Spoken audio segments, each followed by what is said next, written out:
Good morning, student. My voice is audible. Yes, Bhavna, Achal, Mohit, Vandana.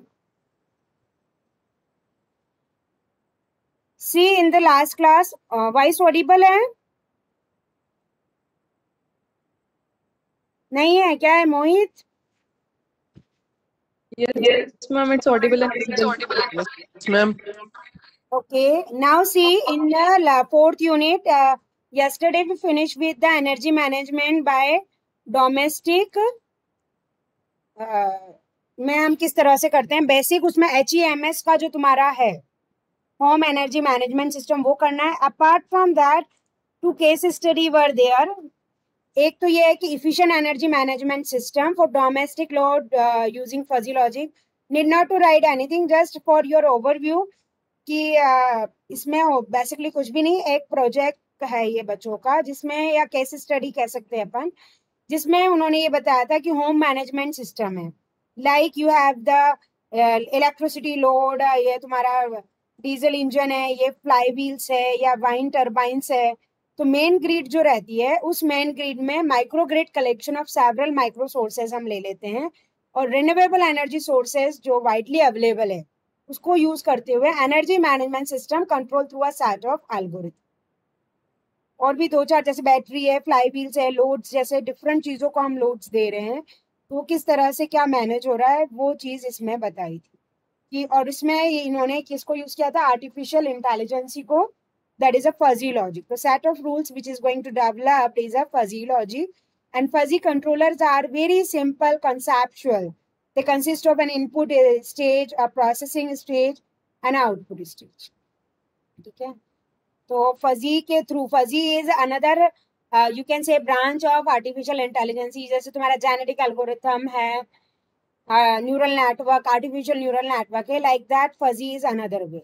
तो उस तरह से उन्होंने बताया कि कौन कौन से सोर्सेज हैं जहां पर हमारा लोड जा रहा है, how we can like manage them by the national grid supply and renewable energy sources. AC/DC buses और फिर जो हमारे अप्लायंसेज हैं उसमें किस तरह से क्या करना है, वो ये चीज थी इसमें. ठीक है. Apart from this, one more particular case study is there of the, मतलब फॉरेन की थी, कि उन्होंने जैसे एक अपार्टमेंट या जो भी किया, वो बिल्डिंग से के अलावा इंडिविजुअल घर के लिए जो उन्होंने डोमेस्टिक एनर्जी मैनेजमेंट किया, that was the energy amount. Like ये सिस्टम है suppose, in that if I want the electricity for the cooking is 2%. वैसे तो काफी परसेंट लेने लगा है आजकल कुकिंग का भी, क्योंकि जैसे ठीक है, पहले तो हॉट केटल ही हम यूज करते थे, ग्रीन टी या कोई भी है ऑफिस में, जैसे गैस नहीं है. So like I also use to have for hot water और लाइक ऐसे. बट आजकल तो वो इंडक्शन जो आता है तुम्हारा, like gas sort of means, जैसे आजकल बच्चे हॉस्टल भी जाते हैं तो पेरेंट्स को है कि हाँ इसको क्या हॉट केटल और ये इंडक्शन वाला तो दे दो, मैगी बना के खाएगा ये. अरे भाई, पढ़ने जा रहा है या खाने पीने जा रहा है? बट एनी हाउ, घर में भी आजकल कई लोग उसका जो टेम्परेचर वगैरह रहता है, it is very user friendly and convenient. So we can consider कि कुकिंग में 2% है. वाटर हीटिंग की बात करें तो ये गीजर की बात होगी. रेफ्रिजरेशन जो चलता है हमारा, 6% ले लिया. वेंटिलेशन के लिए 7% ले लिया. ऑफिशियल इक्विपमेंट्स है, स्पेस हीटिंग, अदर्स. लाइटिंग में हमारा 23% जाता है, और आजकल लाइटिंग से ज्यादा कूलिंग में 27% जाता है. ये तुम बनाना चाहो तो बना सकते हो. ठीक है. क्यों? क्योंकि आजकल हमें रोशनी से ज्यादा एसी की बहुत, एसी है, कूलर है, जो भी कह लो अपन, जो भी कूलिंग हमारे पास ऑपरेटर्स है, उसमें सबसे ज्यादा एनर्जी कंज्यूम है. वेदर इट इज अ, मतलब समर, विंटर और rainy day. even in a winter nowadays, what they used to do, for the fashion, they don't used to have a woolen clothes. They use the particular like AC, which can work as a heater also and AC. So in spite of जब ठंड में AC नहीं चलाना, तो उसको as a heater की तरह use में ले लें. तो कूलिंग या हीटिंग जो भी अपन कहें, उसमें भी हमारा सबसे ज्यादा पार्ट जाता है. ये एक नॉर्मल एक यू कैन से बारग्राफ करके उन्होंने बताया कि इलेक्ट्रिसिटी की अगर हम डोमेस्टिक या कोई भी ऑफिशियल उसमें भी बात करें तो इतना है. ये ऑफिशियल इक्विपमेंट की जगह तुम होम अप्लायंसेस भी लिख सकते हो. ठीक है. और नेचुरल गैसेस जो रहती है 5% है, कुकिंग में 9% है, वाटर हीटिंग में 31%. ये एक तरह से उन्होंने अमाउंट बताया है कि किस तरह से क्या मूव ऑन हो रहा है। ये बनाना चाहोगे तो बना लो, ये एक तरह से ग्राफ है।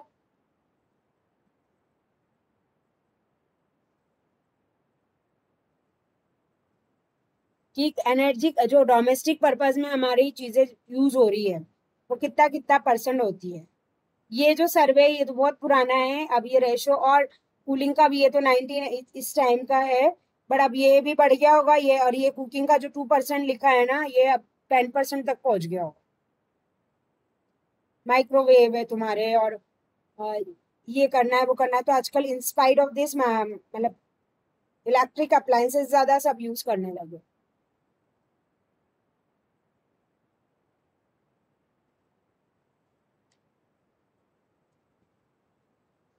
Is it clear? और तुम लोगों का है ना, जो मेरे अंडर बच्चे हैं मैं उनको मैसेज भी कर दूंगी, नॉट इन दिस वीक। इस वीक तो मुझे थोड़ा है कि सभी में थोड़ा सिलेबस 6M में भी कराना है। प्रोबेबली 10 जून के आसपास मान लो तुम लोग कि अपना रहेगा प्रोजेक्ट का रिव्यू, ठीक है?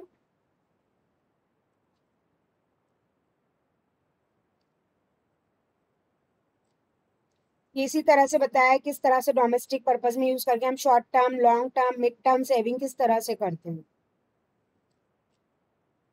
That is going to be there. Basically यही है main motivators for the hostel to take measures. तो ये तो नहीं, द एक्टिविटीज में ये बताया heating and domestic hot water, बस उसमें वो बार ग्राफ इम्पोर्टेंट था, बाकी तो कर लोगे तुम लोग। फिर ये बेसिक बेसिक अप्लायंसेस की ज्यादा डिटेल है, ठीक है? Now we were on the topic forecasting for energy forecasting.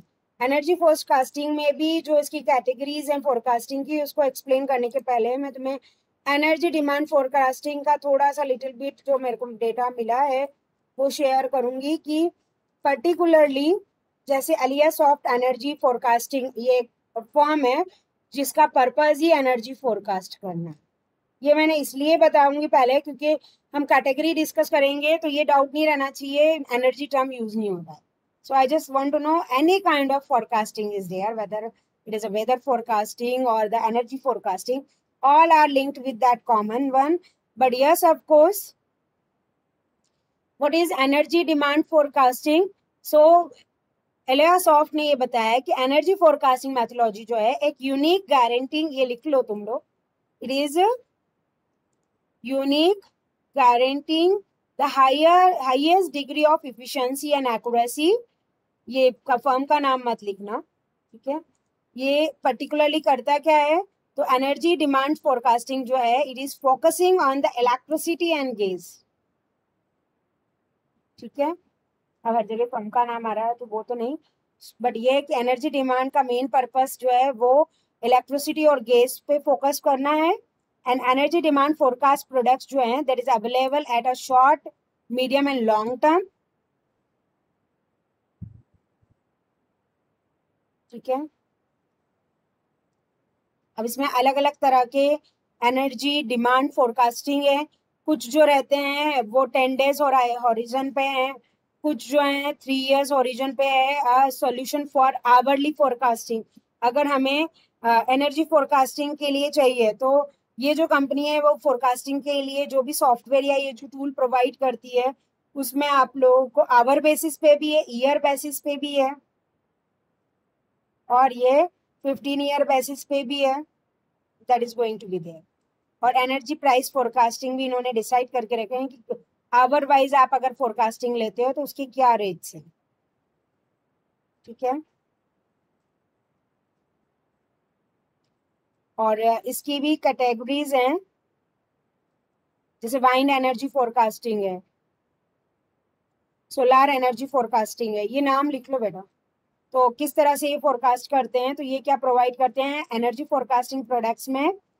How they are providing wind energy forecasting? तो wind energy forecasting is a renewable energy forecasting and they used to sense from the environment and they used to inform क्या इस direction से wind आएगी, अपन जो हमारा wind setup है उसको इस तरह से मूव कर दें या क्या करें। Same with the solar energy forecasting also. The modern and vanguard companies that is going to be followed. And in this particular ये सोलार में मतलब कब ज्यादा हीट रहेगी, कैसे क्या रहेगा, वो ये सोलार में कर। So ये है मेन। इसमें मैं जो बताना चाहूंगी that is going to be, अब ये छोटे छोटे topic as a short note ही है। तो कैटेगरीज में जैसे एक है ये नाम लिख लो पहले तो, जो इसकी कैटेगरीज हैं। कैटेगरीज क्या, एक तरह से मैथड्स हैं, और ये सारे मैथड वेदर फोरकास्टिंग हो या तुम्हारी एनर्जी, इन सब में कहीं ना कहीं यूज हो। So write down qualitative versus quantitative, average approach, naive approach, drift. इसमें से मैं कुछ कुछ जो मेन है वो बताऊंगी। एक तो ये वाला अप्रोच देखेंगे अपन, एवरेज अप्रोच, एक आर्टिफिशियल इंटेलिजेंस मेथड जो अभी करंटली ज्यादा यूज हो। ठीक है, बाकी सब तो ठीक है, फाइन। एक्यूरेसी वगैरह भी तुम्हें इतना करने की जरूरत नहीं है, बट यस ऑफकोर्स ये किस तरह से करते हैं वो आना चाहिए। तो क्वालिटेटिव पर्टिकुलरली मेरी फोरकास्टिंग टेक्निक जो है, नाम लिख लिए थे क्या बेटा? नाम तो सबके लिख लो, चलो नाम लिख लो।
हो गया?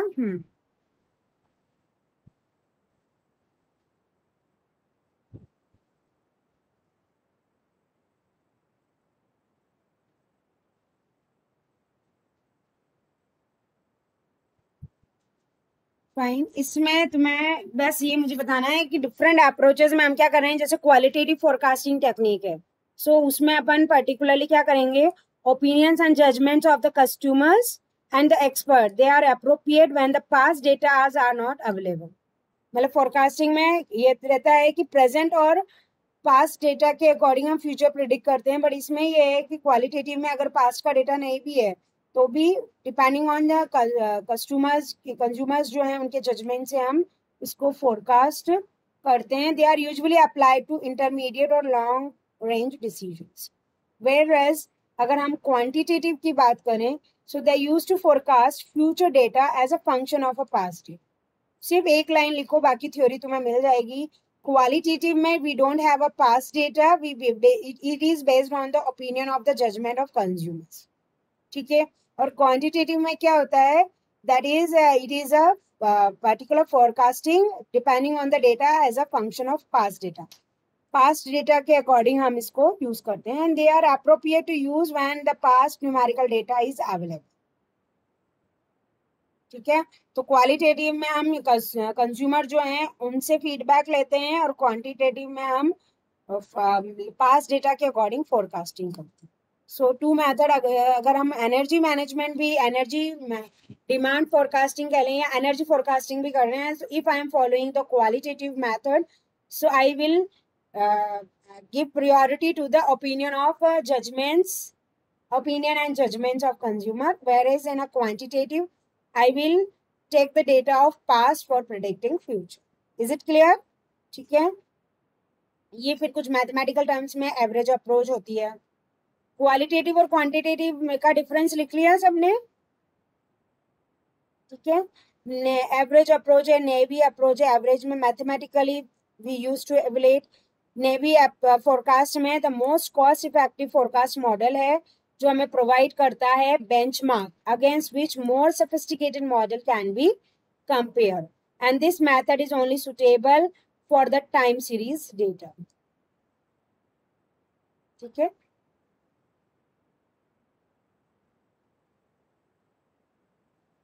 तो यहाँ पर तो एवरेजिंग हो रही है, हमारे जो भी पास्ट डेटा है for future value we just take the mean of the past data. Average वाले में क्या कर रहे हैं, हम फ्यूचर को प्रेडिक्ट करने के लिए पास्ट का जो डेटा है उसका मीन लेते हैं। नेवी अप्रोच में that is a particularly sophisticated model, but here we take this only the data that is suitable for the time series data. ठीक है,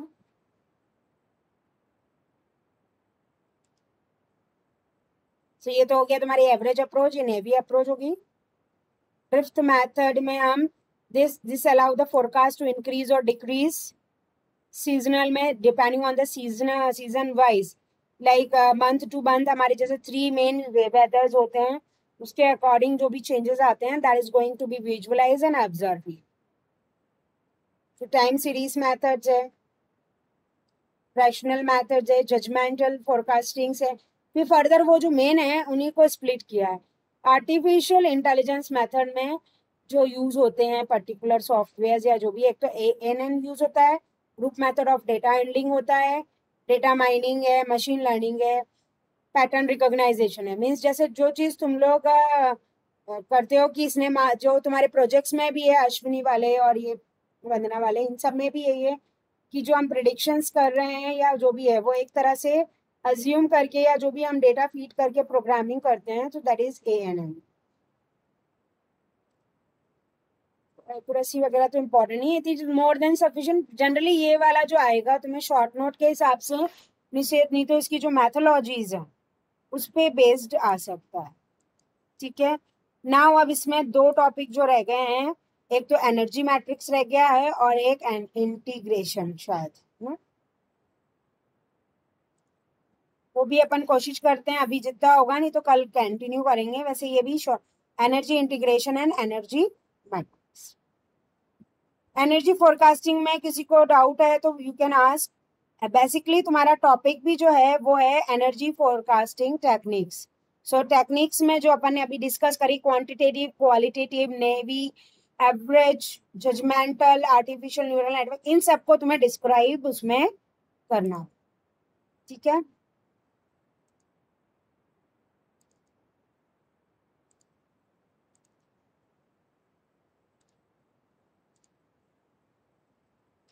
now integration of renewable energy sources कह लें हम, या renewable energy grid integration. Renewable energy grid जो integration है इसको अपन बाद में करेंगे। First of all we just discuss what we mean by integration of, मतलब एनर्जी इंटीग्रेशन का मीनिंग यही है कि जो भी हम एनर्जी मैनेजमेंट से लर्न कर रहे हैं या एनर्जी का मैनेजमेंट कर रहे हैं, how we can integrate. So integration of renewable energy sources, सबसे पहले वही है, इसमें भी first we look after for the renewable energy के कौन कौन से सोर्सेज हैं। मेनली एनर्जी की जहाँ भी बात आती है वहां पर हम स्मार्ट ग्रिड और स्मार्ट ग्रिड डोमेन्स की बात करते हैं। तो what is that? Global energy grid, what are their advantages and objectives, perspective models, then फिर कंपैरिजन देखेंगे हम कैपेसिटी फैक्टर्स का, और HVDC और AC ट्रांसमिशन में डिस्कस करें। DC to DC कन्वर्जन भी होता है, at generating end devices and equipment use होते हैं, कम्युनिकेशन एंड सिक्योरिटी कितना ज़्यादा है, और inter operability of smart grid किस तरह से हम करेंगे।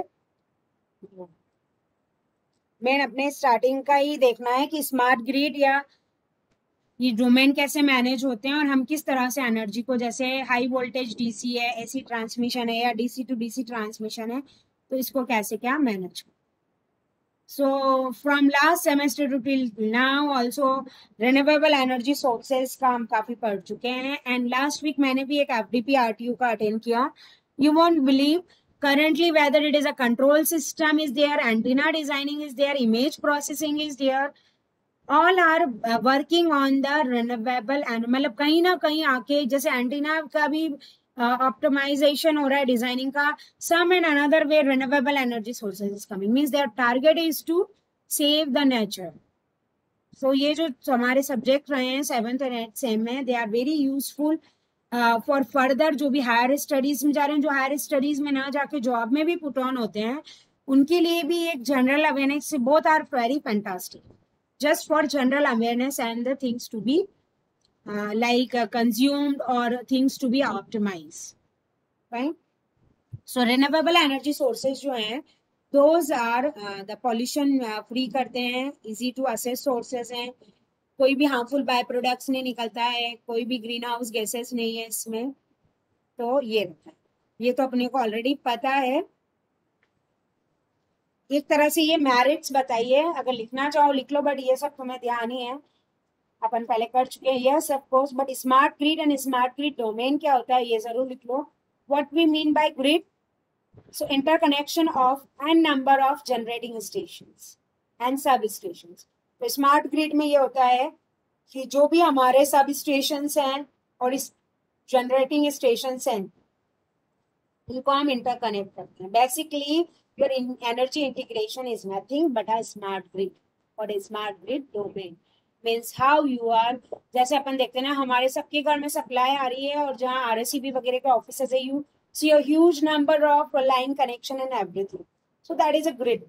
even in the industries also they have their power grid and everything to manage, और उसकी रीडिंग लेने भी गवर्नमेंट एम्प्लॉयज जो आरएसईबी वगैरह के हैं, दे यूज टू विजिट, क्योंकि it is a moral duty of that particular state government कह लो या उस डिस्ट्रिक्ट में जो भी इंडस्ट्रीज है, कि ईच मंथ वो जो है गवर्नमेंट एम्प्लॉय आके जो इंडस्ट्रीज में एनर्जी कंज्यूम हो रही है उसको वो वहाँ का जो पावर ग्रिड या जो एनर्जी इंटीग्रेशन रहता है वहां से चेक करते हैं how much they are consume and how much is essential and whether the, मतलब जो हमें डोमेस्टिक पर्पस में हमें जो एनर्जी देनी है वो कहीं कम ज्यादा तो नहीं।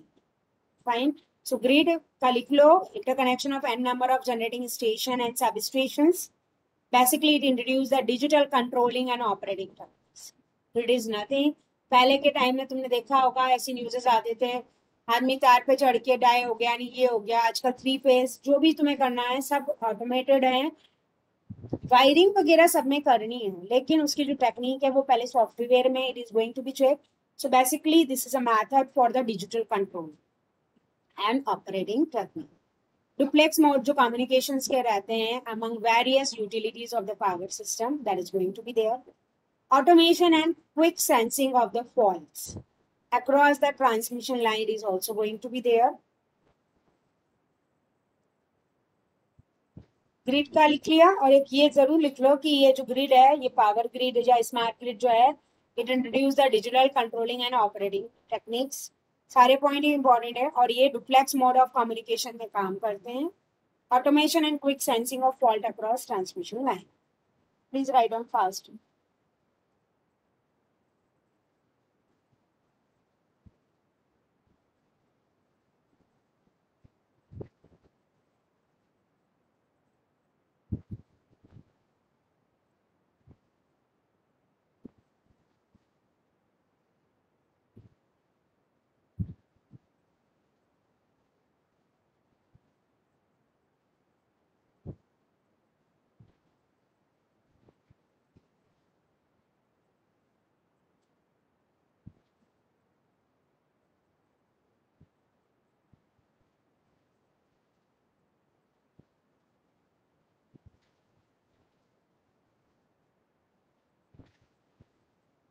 Then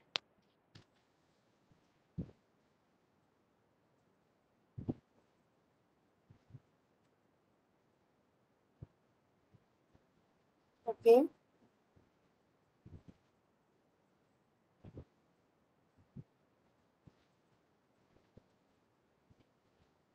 So basically it identify the possible communication path in the smart grid.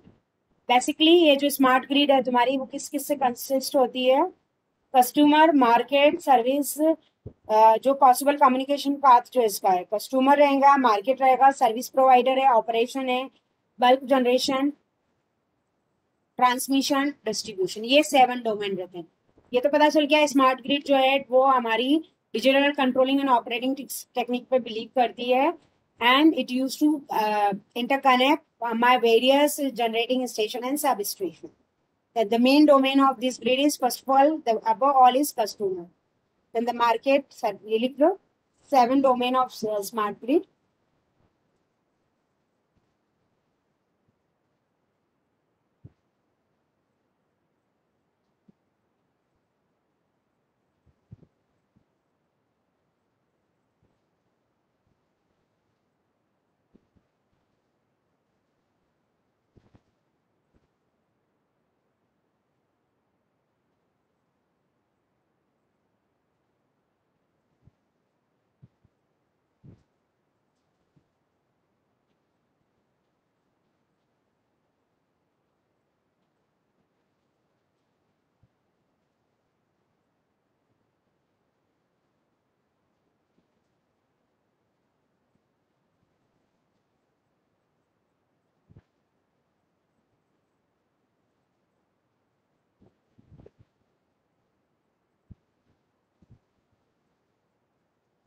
लिख लिया बेटा? Yes, ma'am. और ये स्मार्ट ग्रिड वर्क कैसे करता है इसमें? इस तरह से, सी ये 7 डोमेन है, वैसे तुमने बनाया वो भी ठीक है, उनको इस तरह से तुम्हें कनेक्ट करना रहेगा. This is the particular customer, home कह लो या कोई भी ऑफिस कह लो. सबसे पहले ये बना लो, और फिर यहाँ पे ये देखो, ये है, इसके पास क्या क्या चीज आ रही है. एक तो सर्विस प्रोवाइडर आता है, ऑपरेशंस जो भी यहाँ सॉफ्टवेयर में टैकल हो रहे हैं वो, मार्केट और डिस्ट्रीब्यूशन. ये तो तुम बना लो. Smart grid domain conceptual model, this is called conceptual model of smart grid. ये ऑपरेशंस यहाँ से हो रहे हैं. This is the market, service provider is a, you can say RSEB. Bulk generation जो है वो यहाँ से ऑपरेशंस के थ्रू आ रहा है, ट्रांसमिशन आ रहा है, डिस्ट्रीब्यूशन आ रहा है. और ये तो customer, distribution, transmission and bulk generation is controlled by the operations. This is the market and this is the service provider which are back to back bidirectional. इसको मैनेज करो, ठीक है. अब इसमें लाइनिंग में डिफरेंस है. जो secure communication interface है वो डार्क ब्लू से है. ये जो डॉटेड लाइन है, दिस इज इलेक्ट्रिकल इंटरफेस, जो कि बल्क जनरेशन, ट्रांसमिशन, डिस्ट्रीब्यूशन और कस्टमर के बीच में रहती है.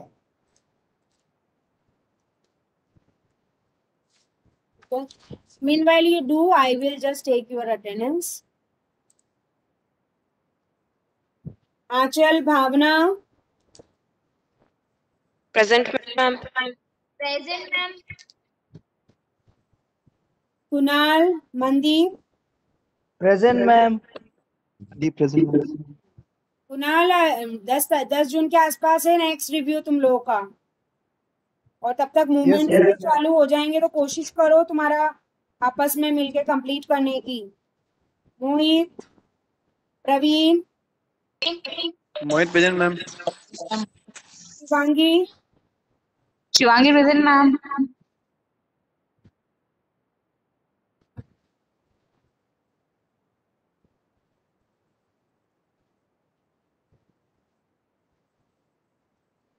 Vandana present, ma'am.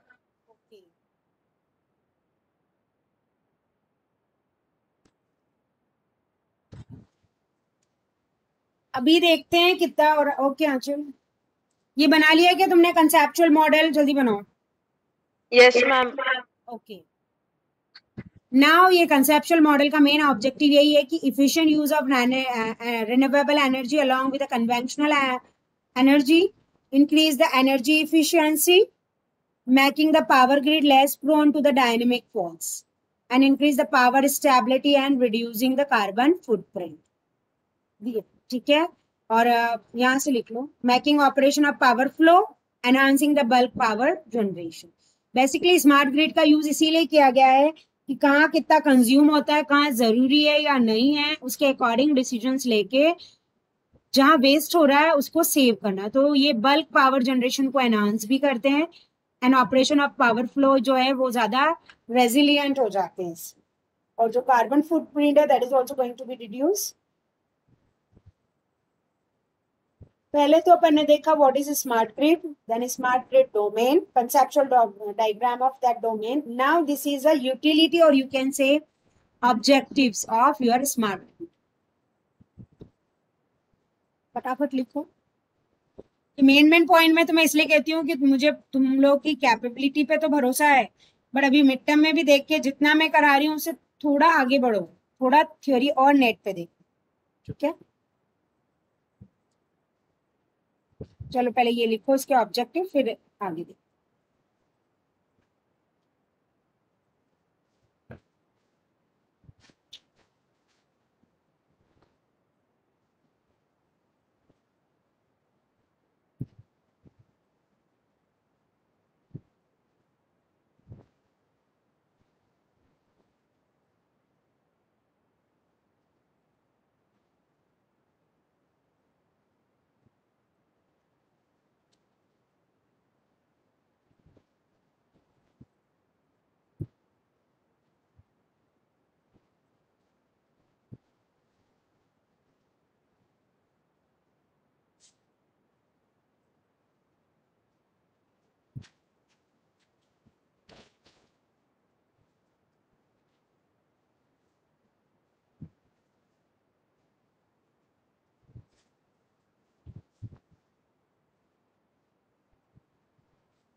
हो गया क्या बेटा? कल कंप्लीट हो जाएगा। अभी मैं देखती हूँ अगर एनर्जी इंटीग्रेशन अभी कंप्लीट होता है तो अभी अपने पास 6 to 7 मिनट्स और हैं। Will try to do that और कल मैट्रिक्स कंप्लीट कर लेंगे। कोई तुम्हारे डाउट भी हो तो तुम लोग पूछ लेना इससे रिगार्डिंग, ठीक है। और लेक्चर्स में जैसे जैसे वो हो रहा है स्लॉट है तुम्हारे टाइम टेबल के according that I will upload.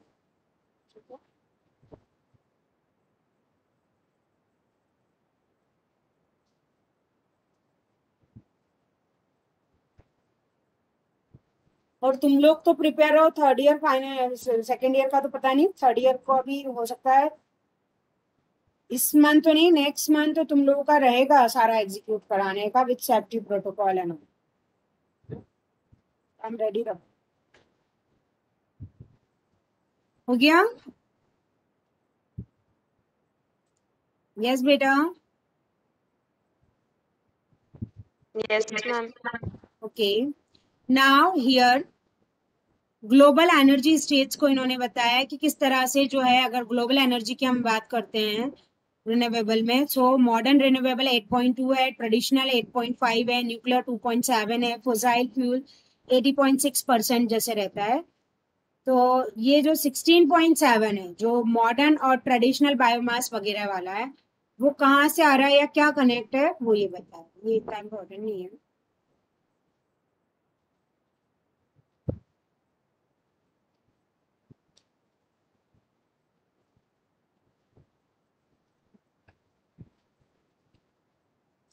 ये एक पर्सपेक्टिव मॉडल ऑफ सिस्टम बताया है कि किस तरह से ये जो डिस्ट्रीब्यूशन है, हाई वोल्टेज डीसी है तुम्हारे पास और ये सर्किट जिस तरह से ये कनेक्ट है, सप्लाई जा रही है और किस तरह से डिस्ट्रीब्यूशन को ये मैनेज कर। What we mean by high voltage DC configuration? So electrical energy transmission जो रहता है, that is going to be using the direct current act as a link between the two unsynchronized AC power systems. तो possible इसमें लिख लो तुम, H high voltage DC जो configuration है उसमें जो पॉसिबल कॉन्फ़िगरेशन है, एक तो मोनोपोल है, बाइपोलर है, बैक टू बैक है। मोनोपोल भी 3 पार्ट्स में डिवाइड हुई है, monopole and earth return, monopole and metallic return and symmetrical mode.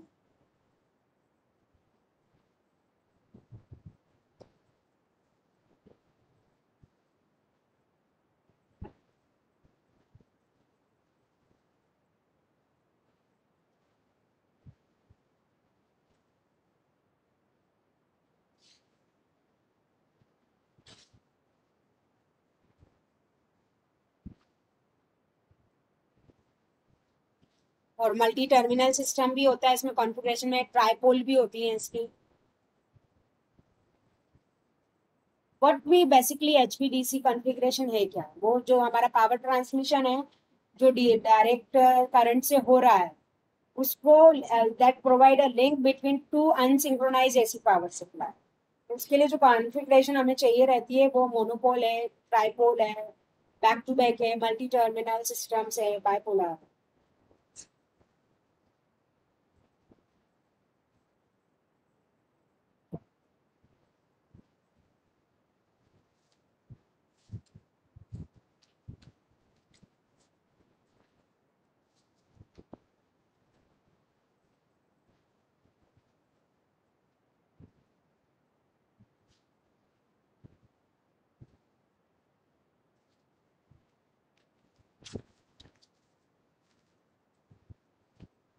Clear? Done. Okay, now what are the advantage हमें इस तरह के जो हम कॉन्फ़िगरेशन यूज कर रहे हैं that synchronize our particularly that provide a link between two unsynchronized AC power। तो मेरिट इसकी यही है, no requirement of active reactive power compensation। हमें ohmic loss कम होते हैं, conductor is required, lesser conductor is going to required for transmission, a lesser amount of supporting structure needed, transmission line becomes select। ये तुम screenshot ले लो। Chances of grid failure कम रहता है इसमें। Mainly इस तरह से लिख सकते हो, no requirement of reactive power compensation, lesser the ohmic losses, lesser the conductor is required for the transmission, thereby lesser amount of supporting structures and insulating disc used to be there, transmission line become electrically more stable। ठीक है, और chances of grid failure भी इससे कम होता है HVDC. हम high voltage DC current क्यों follow कर रहे हैं? क्योंकि इसके 2 मार्क्स या तुम्हारे शॉर्ट क्वेश्चन में आ सकता है what are the merit of HVDC, या हम एचवीडीसी को यूज क्यों करते हैं, तो उसके पॉइंट्स में ये सारे पॉइंट्स आ जाए। ठीक है, क्लियर है बेटा? Yes, ma'am. फिर एक होता है तुम्हारा DC DC conversion and generating and. तो डीसी टू डीसी कन्वर्जन जो हमें करना रहता है, तो वाइंड जनरेटर, सोलार पैनल, ये जितने भी रिन्यूएबल सोर्सेज हैं mainly give DC voltage at low level and needed to be step up to the level of HVDC. So not possible by using the transformer। Counter solution for the DC to DC conversion is boost converter। मतलब ये है कि कई जगह हम इसको कहाँ use करते हैं कि पर्टिकुलरली जो भी हमारे रिन्यूएबल सोर्सेज हैं उसमें डायरेक्ट जो है मेनली जो DC voltage at low level है जो है सेटअप नहीं हो पाता है, तो ये पॉसिबल नहीं है कि हम उसे दे पाए। सो काउंटर सॉल्यूशन जो है वो डीसी टू डीसी कन्वर्जन होता है, जो कि हम बूस्ट कन्वर्टर यूज करते हैं। तो DC to DC conversion at generating end is nothing but my boost converters is going to be exist in that. इस तरह से रहता है ये तो बना लो। उसके बाद अब आगे का अपन नेक्स्ट क्लास में करेंगे। ये तो लिख लिया, डीसी टू डीसी कन्वर्जन जो है वो बूस्ट कन्वर्टर के थ्रू होता है, और वो हमें जरूरत क्यों है उसकी? रिलेटिवली जो कॉस्टली तो है because uses very high speed power electronic switch. मतलब ये जो डीसी टू डीसी कन्वर्जन है वो कॉस्ट इफेक्टिव तो नहीं है but it is needed to be step up to the level of HVDC. और इसमें हम जो यूज करते हैं ये बूस्ट कन्वर्टर है, इसका डायग्राम बना।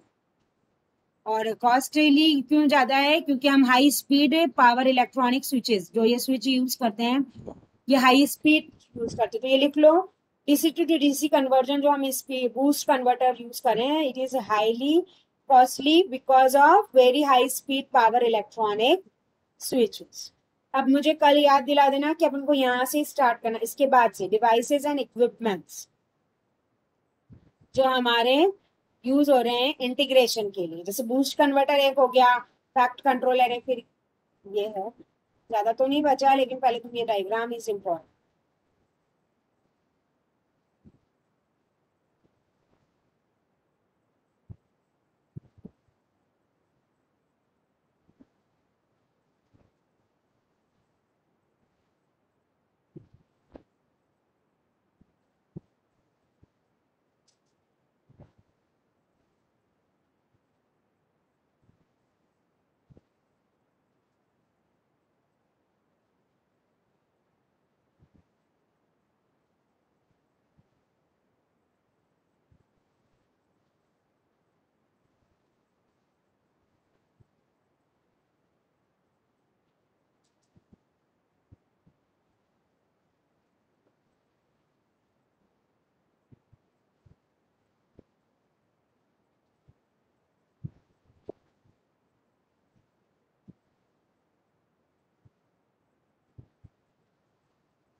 Done, ma'am.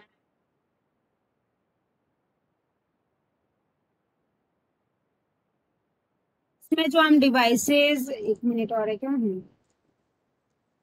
चलो डिवाइसेस एंड इक्विपमेंट लिख लो। ये मैं तुम्हें कल बताती हूँ। डिवाइसेस एंड इक्विपमेंट लिखना है इसमें, जो हम इसमें यूज करेंगे। कम्युनिकेशन एंड सेट ये रहेगा, और मीटरिंग एंड सुपरविजन ये सारा इंपॉर्टेंट है इसमें। Energy integration will do tomorrow, एक आध और भी लगेगा, बट हाँ विल फिनिश अप नाइसली जितना अपन ने डिस्कस किया। So take care. प्रोजेक्ट का भी साथ में ये फॉर्मूला लिख लिया। आउटपुट का वैल्यू क्या होगी? Vn/1 minus D. D will be your constant के सॉर्ट ऑफ रहेगा इसमें निकालने, ठीक है। Our slide will be, we need to start from 17th slide. Okay, devices and equipment used for. Okay, take care, beta.